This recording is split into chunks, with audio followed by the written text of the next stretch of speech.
बिस्मिल्लाहिर्रहमानिर्रहीम। अस्सलामु अलैकुम वरहमतुल्लाहि वबरकातुहू। Compressive strength of cement ASTM C109। इसके लिए मतलूबा सामान cube moulds 2x2 inch, rubber tamping bar, mixing tray, weighing scale, scoop, thermometer, graduated glass cylinder, steel bowl, cement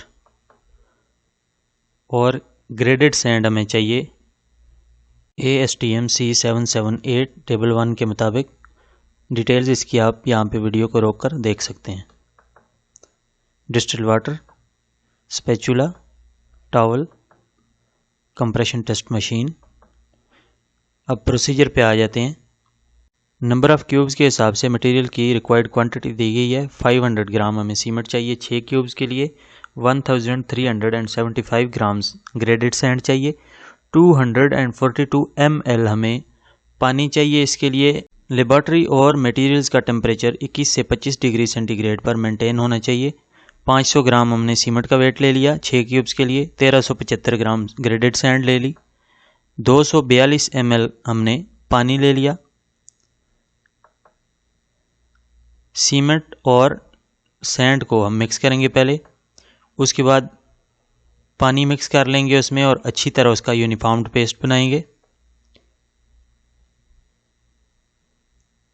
mortar ready हो जाने के बाद 2.5 मिनट के अंदर अंदर हमने उसका फ्लो टेस्ट कंडक्ट करना है और उसके साथ ही क्यूब्स भरना शुरू कर देने हैं।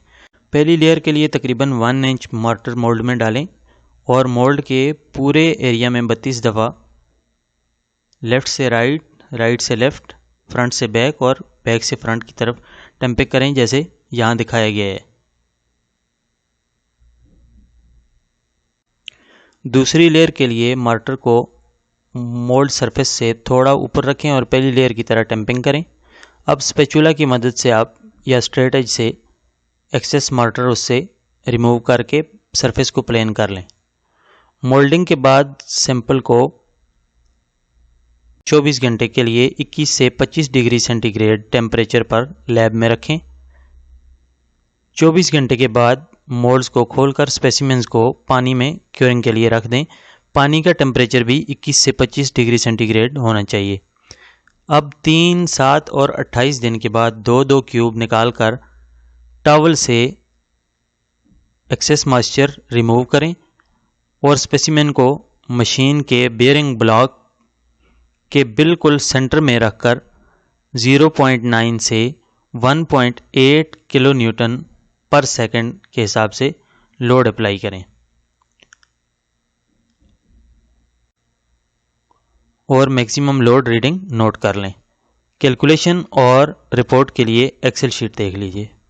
रिपोर्ट में हेडिंग आ गई determination of compressive strength of cement ASTM C109 BSEN 196-1। उसके बाद जो इम्पॉर्टेंट इन्फॉर्मेशन है वो है date of casting, flow value और सीमेंट ग्रेड एज पर information provided by supplier. Test calculation same concrete cube test वाली है। Date of test, age, average length, average width, ये इसका एरिया आ गया और ये लोड आ गया 3 डेज़ पे किलो न्यूटन में। डिवाइड बाय एरिया करेंगे तो ये हमारे पास इसकी स्ट्रेंथ आ गई। बाकी सेम प्रोसीजर इसका क्यूब टेस्ट में जो मैंने समझाया है आपको कंक्रीट क्यूब टेस्ट में, वही सेम है सारा प्रोसीजर। कंक्रीट क्यूब टेस्ट का लिंक एंड स्क्रीन में मौजूद है और ये शीट भी मैं डिस्क्रिप्शन में अटैच कर रहा हूँ इस वीडियो के साथ। बहुत शुक्रिया। अस्सलामु अलैकुम वरहमतुल्लाहि वबरकातुहू।